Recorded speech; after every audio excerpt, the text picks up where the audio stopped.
Hello, everyone. Welcome to Camp Half-Blood. I am going to go ahead and start my presentation. And this week we are talking about modern fantasy, which is my favorite genre on the planet. It's what I read, it's what I write. I love it. So I'm so excited to show you, and I'm going to go ahead and get started. I just killed that thing. Killed it? You only made it worse. What are you talking about? Percy, when you cut off one Hydra head, two more grow back.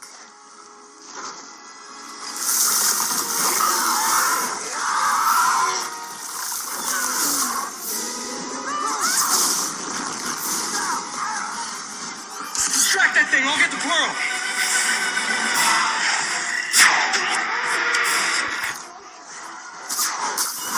plural. Okay, if you didn't guess, I'm going to be talking about Percy Jackson, which is so fantastic.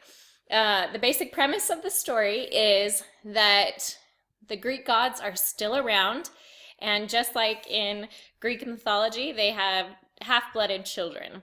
So these children live and grow up in our world, and just like a Harry Potter-esque world where magic and monsters exist within our world, but us mere mortals don't know that that is a thing that happens. So Percy Jackson was written by Rick Riordan, and I also want to point out that Rick Riordan has stated that all of his books will remain middle grade. Now there's a distinction between middle grade and what they call young adult YA, and he has chosen and said that they will all remain in that younger category, even though they are massive books. They will remain in the middle grade category, which means no language, no sex, no anything like that. It stays with a younger group, a younger viewpoint.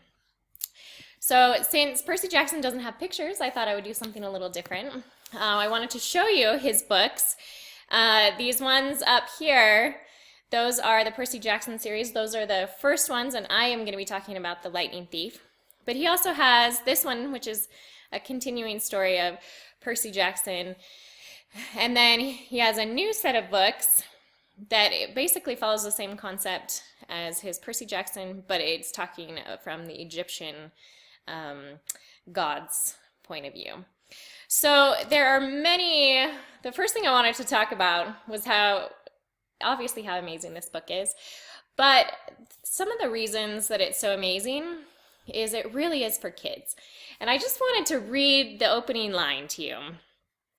Okay, chapter 1. I accidentally vaporize my pre-algebra teacher. Look, I didn't want to be a half-blood. If you're reading this because you think you might be one, my advice is close the book right now. Believe whatever lie your mom or dad told you about your birth and try to lead a normal life.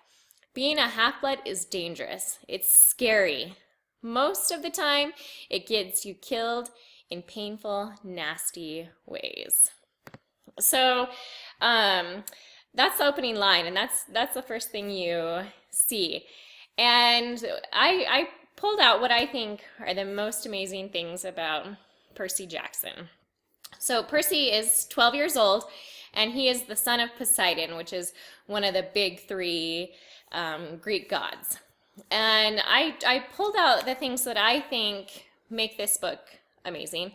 The first thing is it really does make you feel like this could be real. Even that opening line, obviously I know that I'm not descendant from a Greek god, but I kind of go, maybe I could be after I read that sentence, and it makes you wonder and ponder and think about just what's going on.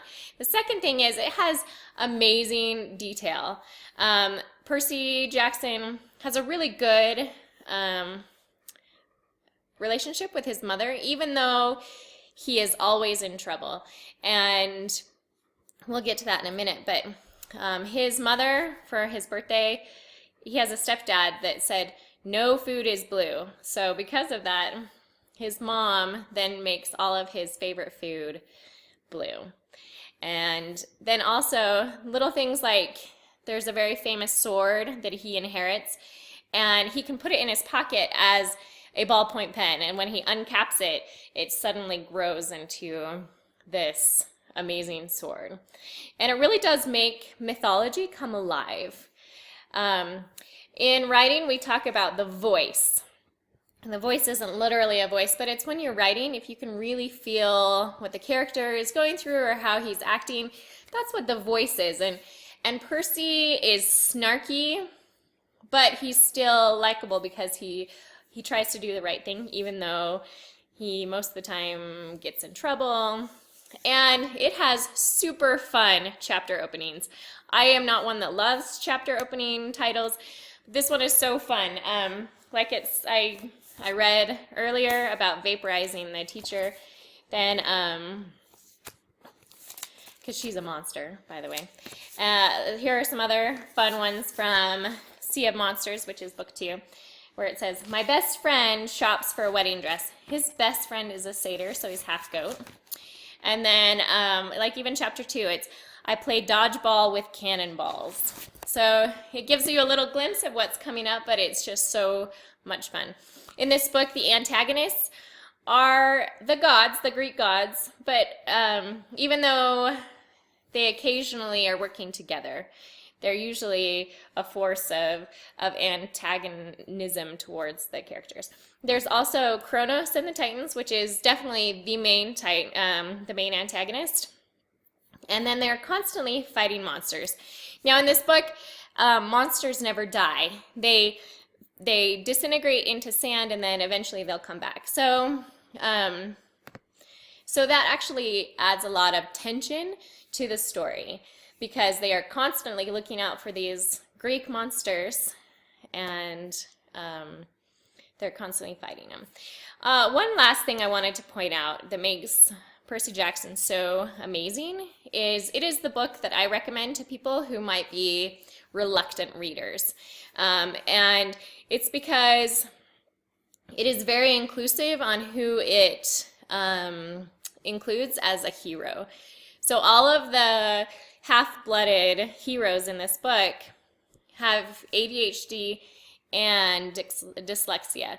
And that doesn't mean that they're not intelligent, and it doesn't mean that they can't be heroes even though they struggle with that.